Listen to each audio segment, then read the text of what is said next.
Fala pessoal, sejam muito bem-vindos ao canal Bloco Bitcoin. Esse é o nosso primeiro conteúdo aqui no canal. A gente vai estar falando aí no futuro mais sobre análises fundamentalistas, análises técnicas, notícias sobre o mercado de criptomoedas. Mas para começar, a gente fez aqui um curso chamado Como Investir em Bitcoins, que é para justamente o pessoal que está aprendendo aí, que está sem nenhuma informação sobre como investir nesse ativo. O primeiro módulo agora a gente vai falar sobre o contexto, desse mercado, porque é muito importante você entender o contexto. Então vamos passar aqui no roteiro do módulo e vamos dar uma olhada no que a gente vai falar para entender esse contexto todo do Bitcoin.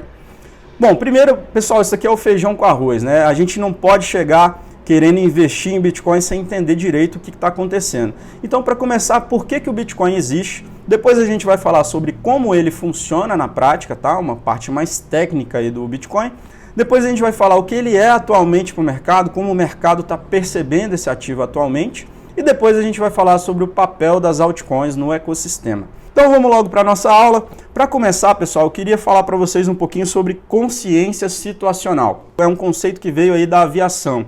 Eu, como sou piloto, acabei trazendo esse negócio aqui para o nosso assunto sobre investimento em bitcoins. Mas o que é consciência situacional, afinal? Bom, pessoal, a consciência situacional, ela nada mais é do que perceber os elementos no espaço-tempo, buscando uma compreensão do seu significado. E a grande diferença, de entender o contexto, que também tem muito a ver com perceber os elementos, buscando uma compreensão, para a consciência situacional, é essa terceira parte aqui. A consciência situacional, ela busca entender o contexto para fazer uma projeção futura dessa situação. Pessoal, dá para entender por que o investidor precisa da projeção futura da situação. Quando você está entrando no mercado de investimento, no mercado de ação, seja na bolsa de valores, ou seja também no mercado de Bitcoin, de criptomoedas, você está sempre tentando olhar para o que vai acontecer no futuro, Você, afinal de contas, você não quer simplesmente comprar um ativo sem ter a menor ideia do que vai acontecer no futuro. Então, por isso, a consciência situacional, que é um termo que eu vou usar muitas vezes nesse curso, é muito importante para qualquer investidor, que é justamente você entender o contexto e depois de entender esse contexto, tentar fazer uma projeção futura do que aquela informação de contexto está passando para você. Quando eu entrei no mercado de criptomoedas em 2015, eu entrei igual esse cara aí, surdo, cego e mudo, cheio de coisa na cabeça. Eu não tinha uma noção legal do contexto. Para vocês terem uma ideia, em 2015, assistindo um vídeo do Edilson Osório Júnior, ele fez inclusive uma empresa chamada Original Mine, que é uma empresa muito legal, que trabalha com blockchain, um grande empreendedor de blockchain. Assistindo um vídeo desse cara, eu descobri sobre um ativo que depois, se vocês não conhecem agora, depois vocês vão conhecer, porque ele é um ativo muito importante, chamado Ethereum. E naquela época o Ethereum custava $5, para vocês terem uma ideia. Hoje, se vocês forem dar uma olhada, o Ethereum está custando quase $200 e já chegou a custar assim, quase $1.000, se não passou de $1.000, eu não tenho certeza qual foi o preço máximo do Ethereum. Mas assim, eu comprei esse ativo e tendo noção de que ele é um ativo que ia valorizar muito, porque tinha um cara muito importante ali do mercado que entendia muito falando a respeito, eu fui lá e comprei um monte de dinheiro desse negócio. Porque eu não tinha uma consciência situacional, eu acabei deixando de ganhar papo de R$1 milhão com esse ativo, porque eu vendi quando ele chegou a $30, porque eu achei que esse negócio ia parar de valorizar ali. Então, pessoal, é muito interessante vocês terem uma noção situacional maior mesmo, porque vocês podem acabar evitando situações como essa, onde vocês vão deixar de ganhar muito dinheiro, ou até evitar situações de perder dinheiro mesmo, que aí é muito pior ainda, tá, pessoal? Um outro grande exemplo de alguém que fez aí uma grande bobagem no começo do mercado por não ter consciência situacional foi esse cara aí, que ele tweetou isso daí em 2011, que era um momento muito interessante de estar entrando no mercado de criptomoedas, e esse cara simplesmente falou aí, cara, o Bitcoin estabilizou em $14, eu não aguento mais esperar, eu vou vender esse negócio, eu vou realizar a minha perda, porque provavelmente ele tenha comprado isso daí um pouquinho mais caro que $14, e simplesmente vai pegar o dinheiro dele de volta. Então, por não ter esse contexto, por não saber do que se tratava esse ativo, esse cara ele simplesmente vendeu todas as moedas dele e aí, quem sabe, tenha perdido milhões de dólares, porque a $14, se esse cara tivesse investido ali $1.000 em Bitcoin, ele tinha hoje milhões de dólares. Então, acabou que ele deixou passar uma grande oportunidade porque ele simplesmente não sabia o contexto daquela situação que ele estava se metendo ali. Ele queria ganhar no curto prazo. Bom, agora que a gente tem essa noção do quão importante é o contexto, vamos entrar agora nessa aula e vamos falar um pouco sobre o porquê o Bitcoin surgiu, e aí a gente vai começar a construir essa noção de contexto para investir com mais consciência situacional no Bitcoin. Beleza, pessoal? Para começar, eu queria falar para vocês aqui algumas pérolas, né? O pessoal fala muita coisa interessante aí, muita bobagem a respeito sobre como o Bitcoin surgiu, e eu queria dividir com vocês aqui algumas coisas que são realmente incríveis aí que o pessoal anda falando. Então, para começar, o pessoal fala que o Bitcoin é uma pirâmide financeira, tá? Eu já ouvi muita gente falando que o Bitcoin é uma pirâmide financeira, e eu acho que isso deve acontecer porque muitas pirâmides financeiras acabam usando o nome do Bitcoin aí nos seus nomes fantasia e tudo, justificando os seus ganhos, né, através do Bitcoin, e acaba que o pessoal acredita que o Bitcoin, o pessoal que está mal informado, acredita que o Bitcoin é uma pirâmide financeira. Então, já fui a vários lugares, boteco, barbeiro, que acaba que sempre tem alguém que fala, cara, isso daí é pirâmide financeira, significa simplesmente que essa pessoa está mal informada e acaba confundindo que o Bitcoin é uma pirâmide financeira porque alguma pirâmide financeira acabou utilizando o Bitcoin para justificar os seus ganhos mágicos e astronômicos. Uma outra coisa que eu sempre escuto falar é que o Bitcoin foi criado pelo crime organizado. Pessoal, não tem nada a ver. Tá? O pessoal que criou o Bitcoin era uma turma lá da criptografia, um pessoal super nerd, super envolvido com a tecnologia, não tem nada a ver com crime organizado, tá, pessoal? O crime organizado realmente não tem nada a ver com o surgimento do Bitcoin. Uma outra coisa que o pessoal fala muito aí, que o Bitcoin nasceu de um jogo de computador, tá? E não é verdade. Teve outras criptomoedas aí, na verdade, outros ativos digitais que nasceram, né, de jogos de computador, né, outros moedas digitais aí que tiveram realmente essa origem, mas o Bitcoin não tem uma origem de um jogo de computador, tá? Isso daí também é uma pérola do mercado. E uma outra coisa que o pessoal diz aí também é que o Bitcoin nasceu para fazer transações invisíveis, né? Servir ali para lavagem de dinheiro e tudo, que também é uma grande falácia, porque o Bitcoin ele tem um registro de transações completamente imutável, né? Então, se você faz uma transação, ela vai ficar registrada e é sim possível você analisar de onde saiu e para onde foi aquele dinheiro. Não dá para fazer transações sigilosas utilizando o Bitcoin, porque existe sim uma forma de você rastrear essas transações, tá bem, pessoal? Então, tudo isso daí que a gente viu agora é fake news, pessoal. Todo mundo que anda falando esse tipo de coisa aí está espalhando fake news e acaba que não sabe exatamente o que está falando, né? Acaba que está sendo influenciado aí por alguma pessoa que está falando uma bobagem, né? Hoje em dia a gente vê muita bobagem sendo dita aí na internet e acaba que esse pessoal acaba reproduzindo isso daí e criando esses mitos aí, essas pérolas aí, que é até engraçado de você ver quando você conhece um pouco mais do Bitcoin e das origens dele. Então, quais são os fatos, né? O que aconteceu antes do Bitcoin surgir para, de fato, essa criptomoeda ter virado o que virou hoje e está aí realmente merecendo um pouco da nossa atenção hoje. Pessoal, em 1983 foi quando tudo começou, tá? Esse cara aqui, o David Chaum, ele foi o primeiro cara a propor essa ideia de dinheiro digital. Ele continuou empreendendo essa ideia dele e foi criado o DigiCash em 1989. O DigiCash faliu logo depois, em 1998, mas ele deixou um legado muito interessante, que foi a tecnologia do Blind Signature, que ele deixou como um grande legado aí do trabalho que ele fez. E a partir dessa tecnologia, muitas outras criptomoedas surgiram. Então o David Chaum tem realmente esse legado aí de ter deixado aí os primeiros passos para as moedas digitais surgirem em sequência. Então o que aconteceu? Em 1996, uma outra criptomoeda importante foi criada, o eGold, que foi a primeira criptomoeda que realmente teve uma adoção em massa no mercado. Ela era lastreada em ouro, que significa que a cada eGold que você comprava, existia uma reserva de ouro ali que garantia o valor daquela moeda que você estava comprando ali, aquela moeda digital que você estava comprando. E ela sofreu muitos processos judiciais, né? Então essa moeda ela passou, por ter uma adoção em massa, a chamar a atenção do governo americano, a chamar a atenção de algumas entidades poderosas ali do sistema financeiro, começou a sofrer muito processo, principalmente falando que a moeda era utilizada para lavagem de dinheiro, para essas coisas que acaba que o pessoal está começando a falar muito sobre Bitcoin hoje também. E por causa disso, ela despertou na comunidade a importância da descentralização, porque o que aconteceu? O eGold ele sofreu vários processos judiciais até que um belo dia o pessoal falou, cara, shut down, desliga o eGold, porque esse negócio está ilegal. E aí o que aconteceu? Como era uma moeda centralizada, como ela estava rodando no servidor ali de uma empresa, foi muito fácil cumprir esse mandado judicial, o pessoal foi lá e desligou o eGold e a partir desse momento o e-gold não mais existia. Então a comunidade dali da criptografia, do pessoal que queria fazer uma moeda digital, eles começaram a perceber que, cara, não dava para criar uma moeda digital centralizada, porque ela ia sofrer realmente esse impacto aí de qualquer ameaça, né? Seja ela um governo querendo derrubar a moeda, seja ela uma grande corporação ou, enfim, qualquer outra entidade externa ou interna que queira destruir essa moeda. Quando ela é centralizada, é muito mais fácil destruir essa moeda. Então tem até um mapa aqui que eu trouxe para vocês de teoria de redes, né, que mostra os sistemas centralizados, o sistema descentralizado e o sistema distribuído.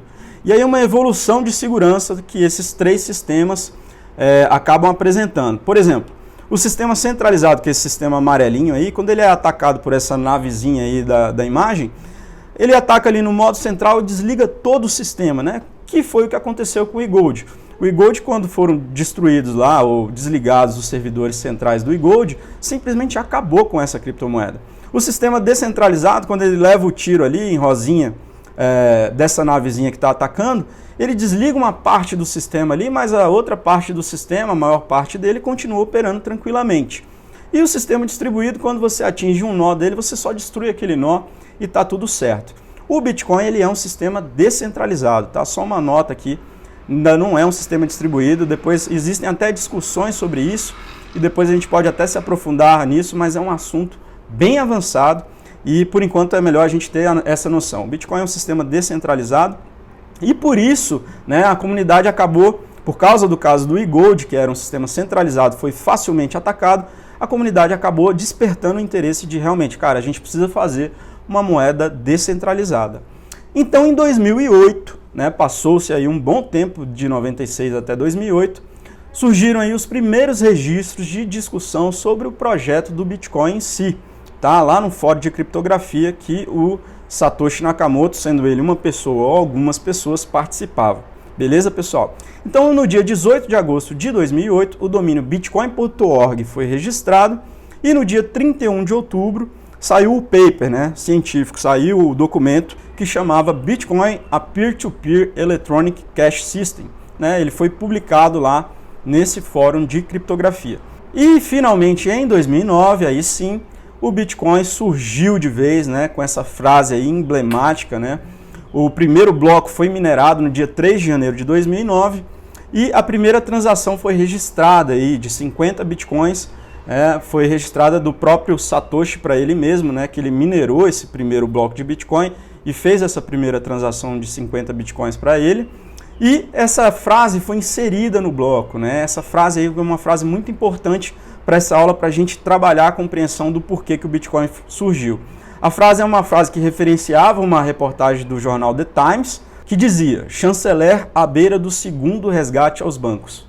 Então aí essa é a nossa primeira pista aí para entender, né? Eu trouxe até aqui a reportagem do The Times para vocês darem uma olhada, né? Essa foi a reportagem, eles digitalizaram esse material e está aqui marcada a data, inclusive, 3 de janeiro de 2009, mostrando aí para vocês que realmente essa reportagem existe e ela é do mesmo dia que o Satoshi Nakamoto minerou lá o primeiro bloco de Bitcoin e colocou essa alusão a essa reportagem. Pessoal, para entender então a gente vai trabalhar com um quadro de evidências, tá? O que a gente tem de evidência sobre o possível porquê do surgimento do Bitcoin? Tá? Primeiro a gente tem o caso e-gold e o cerco do governo dos Estados Unidos a essa criptomoeda. O que aconteceu ali? Bom, despertou o interesse da comunidade por uma moeda descentralizada. Por quê? Porque ela tinha mais segurança contra ataques a essa rede. Bom, esse é um primeiro cenário que a gente tem. E o segundo cenário, a gente tem uma frase, tá, referenciando uma reportagem do The Times, escrita pelo próprio Satoshi Nakamoto no primeiro bloco que ele minerou, que era uma alusão a uma ação de resgate aos bancos por conta da crise de 2008. A crise de 2008 foi uma crise muito forte no mercado financeiro, que foi uma crise do subprime americano, e ela fazia uma alusão ali a uma ação do governo americano, uma ação intervencionista de resgate aos bancos. Então, seria ali um foco do Satoshi em evidenciar essas intervenções na economia. Bom, pessoal, a gente tem essas informações, vamos tentar elaborar uma hipótese, né? Eu tentei fazer isso, do porquê que o Bitcoin surgiu. Então, a hipótese aqui do bloco Bitcoin é a seguinte: o Bitcoin ele pode ter focado inicialmente no modelo descentralizado em defesa própria, né, como no caso o e-gold, mas ao longo do percurso de desenvolvimento ele acabou percebendo que essa moeda descentralizada poderia ser a resposta para alguns dos problemas causados pelo sistema financeiro centralizado. E aí, quando a gente fala sobre sistema financeiro centralizado, a gente precisa conversar aqui sobre centralização e descentralização para a gente ter uma ideia do que é realmente esse paradigma, né, do sistema centralizado para um sistema descentralizado. Tem uma coisa que eu gosto até de falar, que é o vício dos sistemas centralizados. E eu vou usar aqui para vocês entenderem melhor o exemplo dos táxis. Por exemplo, os táxis eles tinham licenças emitidas pelo Estado, tá? Uma licença chegava a custar R$250 mil em São Paulo. Em Nova York, essa licença de táxi chegava a custar $1 milhão. O que aconteceu, pessoal? À medida que esse sistema era centralizado, que existiam algumas pessoas aqui no Brasil, lá nos Estados Unidos ou em qualquer país responsável por liberar uma pessoa para exercer essa função de táxi, aí, trabalhar para prestar esse serviço para a sociedade, acontecia que existia ali uma certa corrupção que levou o preço desses licenciamentos chegarem a valores astronômicos que não fazem o menor sentido, resultando em um custo elevado dessa prestação de serviço. O custo elevado dessa prestação de serviço acabou levando a uma ineficiência na prestação de serviço e que gerou uma oportunidade, né, para esses aplicativos aí, esses sistemas descentralizados como o Uber, o 99 Taxi, o Cabify, todos esses aplicativos entrarem nesse mercado e desbancarem o monopólio ali que tinham os táxis de fazer esse serviço de transporte aí. Então o que acontece é que existe esse vício em vários sistemas centralizados. Por exemplo, um outro sistema centralizado seriam os meios de comunicação, tá? São concessões também emitidas pelo Estado. Vários políticos acabaram se tornando concessionários, né, dessas concessões. Os interesses obscuros ali acabam que a gente nunca sabe qual que é o grande interesse, né, de uma informação estar sendo transmitida, e por causa disso acabaram surgindo vários escândalos de manipulação de eleições através de meios de comunicação, como está acontecendo até hoje. Aí muita gente fala sobre meios de comunicação estarem manipulando aí as informações que passam nos telejornais e tudo. Então esse sistema todo, imagina antes da internet, ele tinha uma hegemonia muito grande, uma influência política muito grande. E por causa que esses sistemas eles tenderam também a se corromper em benefício próprio, o que aconteceu? Ao surgir a internet, surgiram muitos blogs, muitas empresas que acabaram resolvendo esse problema, e hoje a gente acaba buscando muito mais informação na internet do que nos próprios meios de comunicação aí desses grandes canais de televisão, por exemplo, né? Então, o que aconteceu foi que a internet surgiu como uma oportunidade, né, da descentralização desses meios de comunicação. Por exemplo, o próprio site do Wikileaks, né, que passou a divulgar informações que nenhum outro meio de comunicação teria coragem de divulgar, né? Então, esse tipo de coisa mostra também esse paradigma da descentralização trabalhando nos meios de comunicação também. Um outro vício dos sistemas centralizados também pode ser visto nas revistas científicas, né? Todo experimento científico, né, era um caminho obrigatório passar pela divulgação dessas novas descobertas nas revistas científicas, porque existia toda uma questão de credibilidade ali, ou seja, um poder centralizado ali nesse pessoal.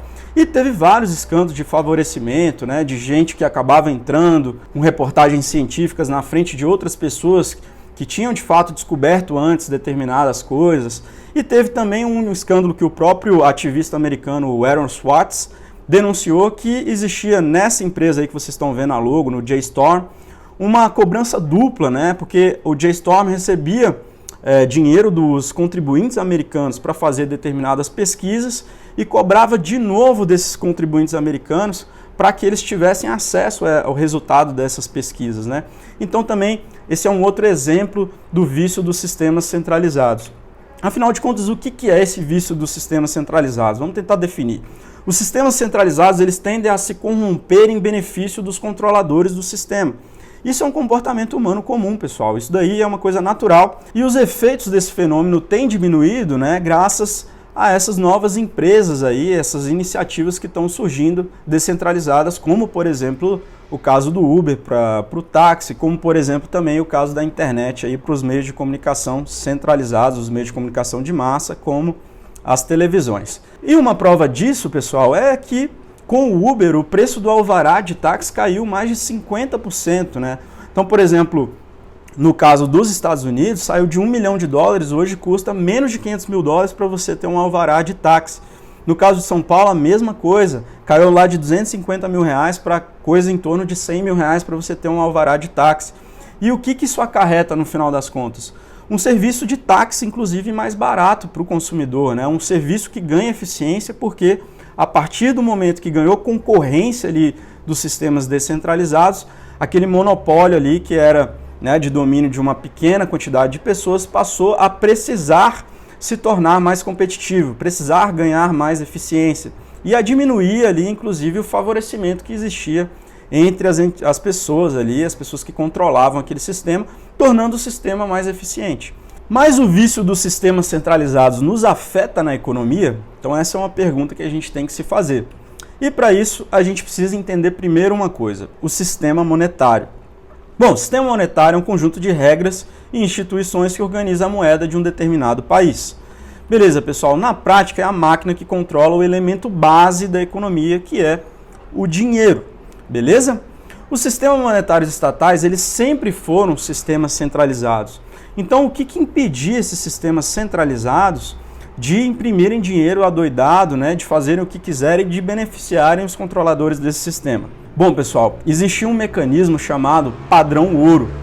O que era o padrão ouro? O padrão ouro, ele simplesmente dizia que para que o Banco Central, a organização que controlava determinada moeda, imprimisse uma moeda e colocasse ela em circulação, era necessário que houvesse uma quantidade de ouro que representava o valor daquela moeda. Então, as moedas até então, no padrão ouro, elas eram moedas representativas.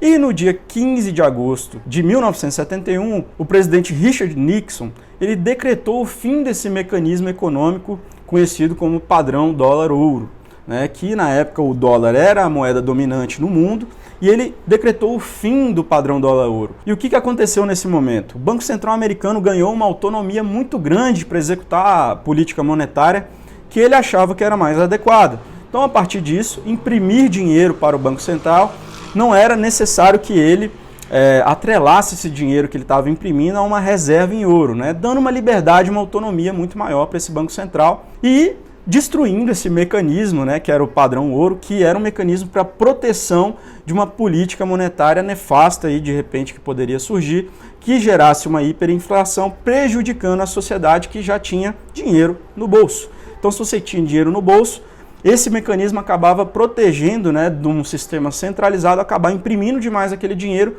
e desvalorizando o dinheiro que você tinha no bolso. Então, o que aconteceu na sequência desse fato, né?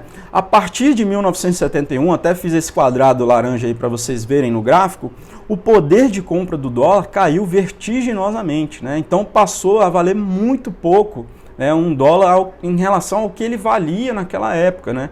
Então, a gente pode até dizer, cara, mas isso daí aconteceu nos Estados Unidos, será que essa política acabou influenciando outros países? Sim, os bancos centrais mundo afora passaram a copiar, né, o que o governo americano tinha feito, inclusive aqui no Brasil. Aqui no Brasil, a partir de 1994, a gente teve a introdução do Plano Real, e em 1994, R$1 valia R$1, claro, e agora em 2019, aquele mesmo real, ele vale só 13 centavos de real. Então a gente perdeu aí 87% do valor do real em 25 anos. Pessoal, na prática o que isso significa é que você precisaria praticamente multiplicar por 10 vezes o seu capital de 1994 até aqui para você não perder dinheiro para a inflação. Olha só que coisa incrível, né? É muito difícil você multiplicar o seu capital em 10 vezes, né? Só que a inflação vem aí comendo o seu dinheiro sem você nem perceber direito o que está acontecendo. Então, seria essa inflação um reflexo do vício dos sistemas centralizados? Então, eu acho que essa é uma pergunta interessante que a gente deve levar para o nosso quadro de evidências. O que a gente tem aqui de informação para a gente colocar no quadro? Intervenções econômicas. Beleza, qual que é a grande pergunta que a gente precisa se fazer para a gente entender melhor sobre essas intervenções econômicas? O resgate aos bancos, ele faz sentido? Quem está pagando por isso, afinal de contas, né? Eu acho que essa é uma pergunta importante. Uma outra coisa, quais são as consequências desse tipo de ação nos ciclos econômicos de longo prazo? Porque nos ciclos de curto prazo, de repente você resgatar um banco, né, colocar um monte de dinheiro no mercado, você pode até realmente ajudar o mercado ali a maquiar aquela situação. Mas será que no longo prazo esse negócio é saudável? Bom, eu como não sou um grande investidor do mercado, eu procurei informação de quem eu acho que é realmente alguém que conhece muito mais do mercado do que eu. Então eu procurei alguém que realmente entende bastante do mercado e eu achei esse vídeo aqui do Ray Dalio, que é um cara que eu realmente respeito muito, é um investidor aí bilionário, que conhece muito do mercado, que já passou por ciclos de alta, ciclos de baixa, que fez um conteúdo muito interessante, para mim o melhor conteúdo para você entender como a economia funciona, que é esse vídeo aqui, como a máquina econômica funciona. Eu assisti esse vídeo e não consegui achar nenhum elemento nesse vídeo que me diga que o resgate aos bancos é uma coisa benéfica para a economia, para a máquina econômica funcionar. Pelo contrário, na verdade, quando eu assisti esse vídeo, eu entendi que os ciclos econômicos de curto prazo e de longo prazo, né, a gente tem os ciclos de curto prazo, que ele diz aí nesse vídeo que são de 5 a 8 anos, e os ciclos de longo prazo aí que são de mais de 75 anos. Que ele diz que esses ciclos econômicos eles servem para justamente limpar a economia das pessoas ali, ou das entidades, das empresas que assumiram riscos elevados durante os mercados de alta. Então chega o mercado de baixa, esse pessoal vai acabar pagando as suas dívidas se eles conseguirem se controlar, ou então eles vão simplesmente falir, e aí vai ter um novo ciclo econômico, onde novas empresas vão surgir, vão assumir esses riscos também, e podem gerenciar bem esses riscos, se gerenciarem mal, vão ser também eximados do sistema econômico. Isso é uma coisa muito natural. É assim como funciona na natureza, né? Quando você tem um animal que não tem a condição de se proteger muito bem, ele vai acabar morrendo. Quando você tem uma planta que acaba não se protegendo muito bem de determinadas pragas ali naquele local que ela está vivendo, ela vai acabar morrendo, e assim funciona na natureza e assim funciona no mercado econômico. E para minha felicidade, o próprio Ray Dalio, no dia que eu estava montando o material dessa aula, soltou aqui um material no blog dele que ele está falando justamente isso. Ele está falando que o mundo está indo mal e que o sistema está quebrado.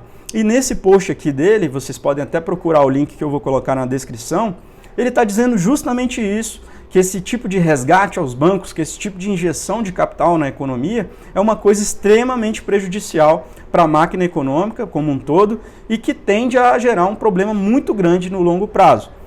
Bom, pessoal, não consegui de maneira nenhuma entender como esse negócio de resgate aos bancos consegue ajudar a economia. Mas aí eu fiz um outro exercício. Eu decidi olhar para essa situação do ponto de vista desse cara aí, por exemplo. Então, por exemplo, imagina que você é o presidente dos Estados Unidos. Você acabou de assumir lá o governo dos Estados Unidos, uma máquina pública que tem aí um orçamento de 4,4 trilhões de dólares para resolver os problemas do país, né? Você com seus companheiros lá do seu partido. E é claro, para chegar lá foi muito complicado, né? Quem não quer ter 4,4 trilhões de dólares de orçamento, né, nas suas mãos? E realmente foi muito cara essa eleição, né?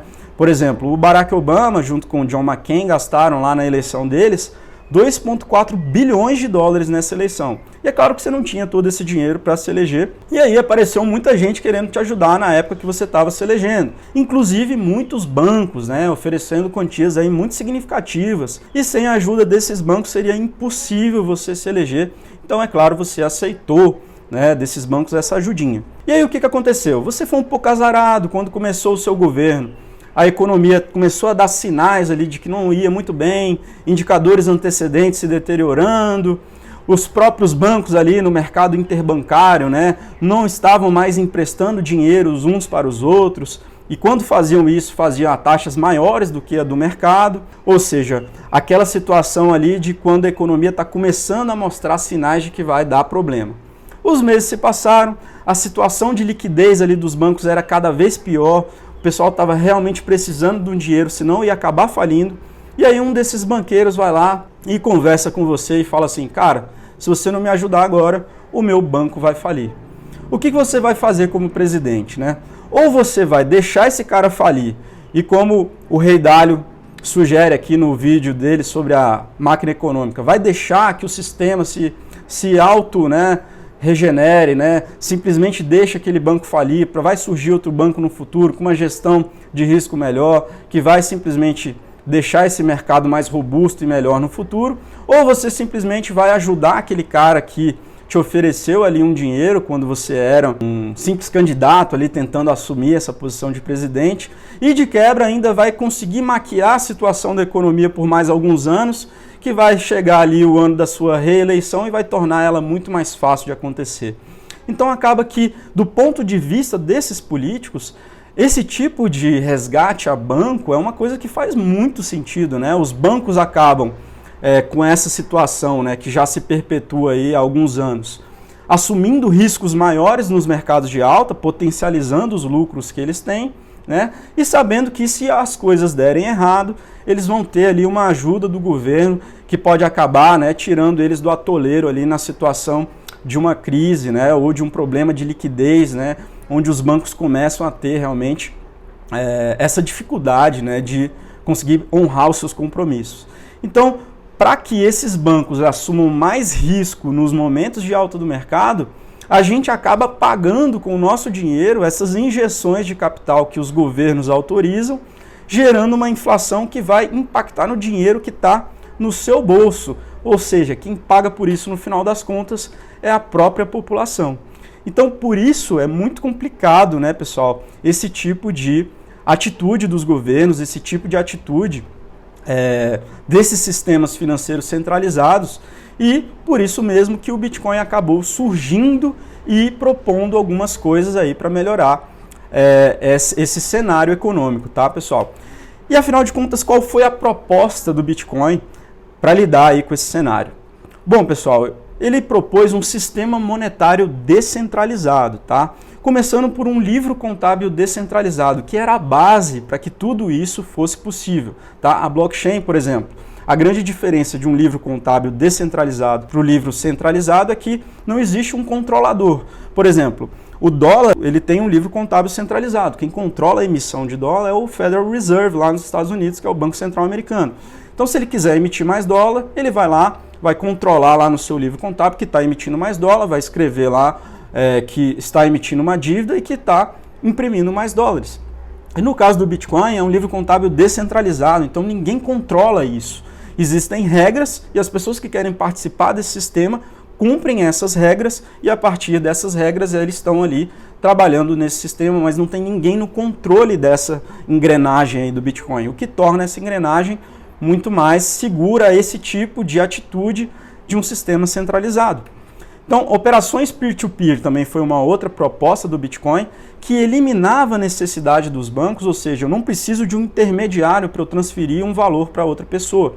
Eu posso transferir diretamente. No caso, se eu tenho dinheiro hoje, provavelmente eu vou precisar de um banco para fazer uma intermediação de um grande valor para uma outra pessoa. No caso do Bitcoin, eu não preciso disso, eu posso fazer diretamente para uma outra pessoa. E eliminar os bancos era um elemento muito importante para que esse sistema monetário descentralizado desse certo, porque os bancos, como a gente viu, são entidades extremamente interessadas em manter esse sistema centralizado porque elas se beneficiam desse sistema centralizado. E uma outra coisa que o Bitcoin propôs foi uma moeda deflacionária, ou seja, o Bitcoin ele tem um suprimento finito de 21 milhões de unidades e ele não vai mudar isso ao longo da sua história, ou seja, a tendência é que essa moeda ela vá se valorizar, ganhar poder de compra ao longo do tempo, diferente do dólar, que tem uma tendência de desvalorizar, ou do real, ou de qualquer outra moeda estatal, que tem uma tendência de desvalorizar ao longo do tempo, porque justamente existe ali uma entidade imprimindo mais dinheiro e colocando mais oferta desse ativo dentro do mercado, né? Quanto mais oferta, né, com a mesma demanda, tende a ter um preço, um valor, um poder de compra menor. Então foi isso que o Bitcoin propôs. E o que essa proposta significa, afinal? Uma evolução na tecnologia que sustenta todo esse sistema econômico, né? Que é justamente o dinheiro, uma evolução da tecnologia do dinheiro, saindo de um sistema centralizado que tem ali alguns vícios dos sistemas centralizados para um sistema descentralizado que provavelmente vai corrigir, né, esses defeitos desse sistema centralizado. E o que aconteceu? Muita gente aplaudiu essa proposta do Bitcoin, muita gente aplaudiu esse trabalho do Satoshi Nakamoto para resolver esses problemas, né? Então o que acontece é que o Bitcoin saiu lá de 6 centavos de dólar no começo e veio parar hoje em 2019 a quase 10 mil dólares. E por que isso aconteceu, pessoal? Porque o Bitcoin comprou uma briga muito grande, né? O Bitcoin ele comprou uma briga com o dólar, né? Ele comprou uma briga, mais do que isso, né? Ele comprou uma briga com o sistema financeiro centralizado. Então, por ser uma briga muito grande, né, existe uma coisa que é o retorno ser proporcional ao risco. Então, como esse ativo está comprando a maior briga que um ativo poderia comprar, né, contra todo o sistema financeiro centralizado, se propondo a ser uma nova base para um novo sistema descentralizado, acaba que ele tem um potencial de valorização muito grande, né? Não estou dizendo aqui que o Bitcoin vai dar certo. Ele pode dar certo e ele pode não dar certo. Mas se ele der certo, o potencial de valorização, né, a valorização de fato que vai acontecer é muito grande, inclusive muito maior do que ele já se valorizou. 10 mil dólares para um Bitcoin é uma coisa completamente ínfima se ele realmente for dominar o mercado financeiro descentralizado, se ele for o lastro de todas as outras moedas, criptomoedas que surgirem, né, para facilitar transações dentro de um mercado financeiro descentralizado. Então é por isso que o Bitcoin se valoriza tanto e é por isso que ele tem um potencial de se valorizar muito mais. E qual que é a pergunta que você tem que estar se fazendo agora? O quanto você está disposto a se expor, né, a essa aposta, né, a esse jogo aí que o Bitcoin se propôs a jogar, essa briga que ele está comprando. Se você está querendo investir em Bitcoin, provavelmente se você está assistindo esse vídeo você está, o quanto você está disposto a se expor a isso, né? De repente você estava querendo colocar uma casa, né, vender seu apartamento e botar em Bitcoin. E agora com essa informação você possa reavaliar essa sua vontade de colocar tanto dinheiro no Bitcoin. Às vezes você queria colocar R$100 no Bitcoin para ver como é que é, mas com essa informação você fala, cara, eu vou botar um pouquinho mais, porque de repente esse negócio pode dar certo e eu posso ganhar muito dinheiro. Então realmente essa é a reflexão que você tem que fazer agora. Não sou eu que vou te responder o quanto que você precisa se expor, é você que precisa tomar essa decisão, mas com essa informação você vai ter muito mais, né, propriedade para tomar essa decisão. Beleza, pessoal? Próxima aula a gente vai falar um pouquinho mais sobre como o Bitcoin funciona e aí uma parte mais técnica para vocês entenderem, né, o funcionamento das engrenagens aí por trás dessa inovação financeira, beleza? Até a próxima aula, pessoal!